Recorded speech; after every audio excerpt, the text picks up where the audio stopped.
നമസ്കാരം. ഇറാൻ കപ്പൽ ഗതാഗതം തടസ്സപ്പെടുത്തിയ ഹോർമൂസ് കടലിടുക്കിൽ അവസാനം ഇന്ത്യയുടെ ഇടപെടൽ വരികയാണ്.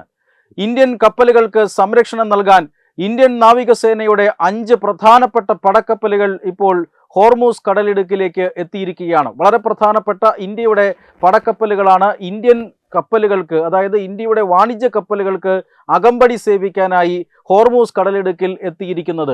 നമുക്കറിയാം, കഴിഞ്ഞ കുറേ ദിവസമായി ഹോർമൂസ് കടലിടുക്കിലൂടെയുള്ള കപ്പൽ ഗതാഗതം അനിശ്ചിതത്വത്തിലാണ്. ലോകത്തിലെ ഏറ്റവും പ്രധാനപ്പെട്ട എണ്ണ നീക്കം നടക്കുന്ന ഒരു കപ്പൽ സഞ്ചാര പാതയാണ് ഇത് എന്ന് നമുക്കറിയാം. എണ്ണ ഉൽപ്പാദക രാജ്യങ്ങളിൽ നിന്നും വളരെ പ്രധാനപ്പെട്ട മറ്റ് ഉപഭോക്തൃ രാജ്യങ്ങളിലേക്കൊക്കെ എണ്ണ നീക്കം നടക്കുന്നത് ഈ ഹോർമൂസ് കടലിടുക്കിലൂടെയാണ്. ക്രൂഡ് ഓയിലും LPGയും LNGയും എല്ലാം ഈ കടലിടുക്കിലൂടെയാണ് കടന്നു പോകുന്നത്. കഴിഞ്ഞ കുറേ നാളുകളായി യുദ്ധ സാഹചര്യത്തിൽ ഇറാൻ ഈ കപ്പൽ പാത അടച്ചിരിക്കുകയാണ്.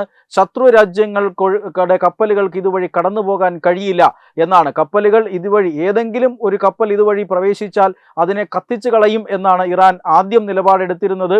പിന്നീട് ചില രാജ്യങ്ങൾക്ക്, ഇന്ത്യ ഉൾപ്പെടെയുള്ള ചില രാജ്യങ്ങൾക്ക് ഇളവുകൾ പ്രഖ്യാപിച്ചിരുന്നു. പക്ഷേ എങ്കിലും സുരക്ഷാ സാഹചര്യം മുൻ എടുത്തുകൊണ്ട്, അതായത് ഇതുവഴി കടന്നു പോകുന്ന കപ്പലുകൾ ആക്രമിക്കപ്പെടാനുള്ള സാധ്യതയുണ്ട്. അത് ഏത് കപ്പലാണ് എന്ന് മനസ്സിലാക്കാതെ തന്നെ ഇറാന്റെ സൈന്യം ആക്രമിക്കാനുള്ള സാധ്യതയുണ്ട്.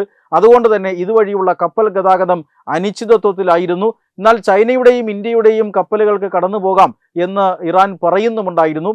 ഇപ്പോൾ വീണ്ടും ആ സാഹചര്യം കൂടുതൽ സുഗമമാക്കാനായി, അതായത് ഇന്ത്യയുടെ ഏതാണ്ട് 20ഓളം വാണിജ്യ കപ്പലുകളാണ്, ക്രൂഡ് ഓയിലും LPGയും LNGയും എല്ലാം വഹിച്ചു വരുന്ന ഏതാണ്ട് 20ഓളം കപ്പലുകൾ ഈ മേഖലയിൽ ദിവസങ്ങളായി കുടുങ്ങിക്കിടക്കുകയാണ്.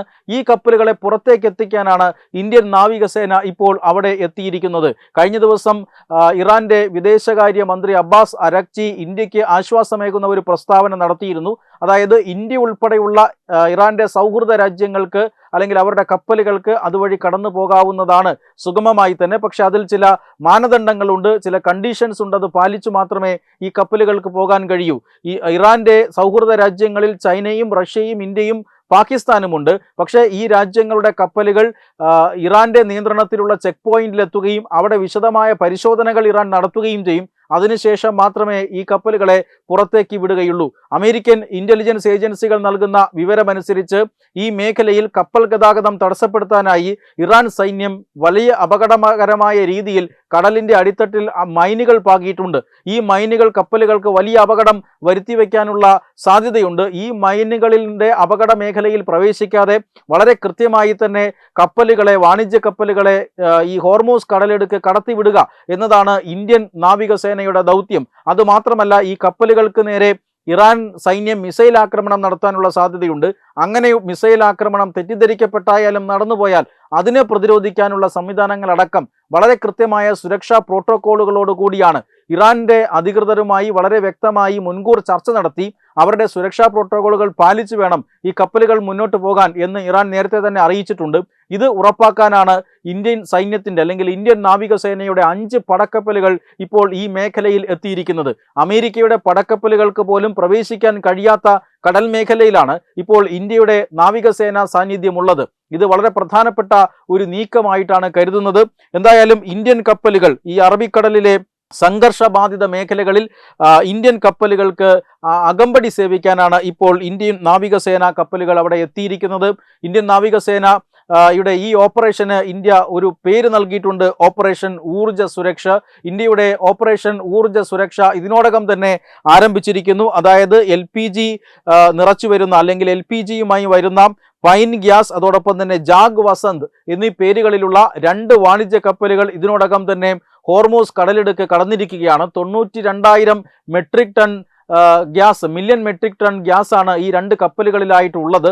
ഇത് ഇന്ത്യക്ക് വളരെ അത്യന്താപേക്ഷിതമായ ഒരു ഉൽപ്പന്നമാണ്. ഇതുമായി 2 കപ്പലുകൾ ഇതിനോടകം തന്നെ പുറത്തേക്ക് കടന്നിരിക്കുന്നു. എന്ന് പറഞ്ഞാൽ ഇറാന്റെ എക്സിറ്റ് പോയിന്റ് കടന്ന് ഈ മൈനുകൾ ഉയർത്തുന്ന സുരക്ഷാ വെല്ലുവിളികളും മിസൈലുകളുടെ സുരക്ഷാ വെല്ലുവിളികളും ഒക്കെ വളരെ കൃത്യമായി തന്നെ അകമ്പടി സേവിച്ചുകൊണ്ട് ഇന്ത്യയുടെ 2 വാണിജ്യ കപ്പലുകൾ ഇപ്പോൾ പുറത്തേക്ക് വന്നിരിക്കുകയാണ്.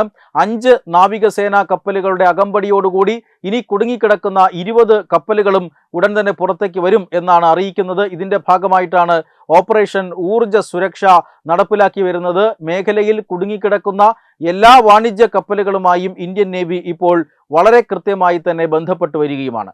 Web desk Tatwamayi news.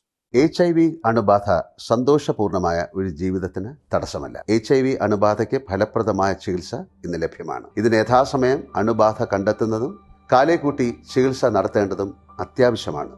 സൗജന്യമായ ചികിത്സയും മാർഗനിർദ്ദേശങ്ങളും സർക്കാർ ആശുപത്രികളിലെ ART അഥവാ ഉഷസ് കേന്ദ്രങ്ങളിൽ ലഭ്യമാണ്. ആരോഗ്യ സംരക്ഷണം ഓരോരുത്തരുടെയും ഉത്തരവാദിത്തമാണ്.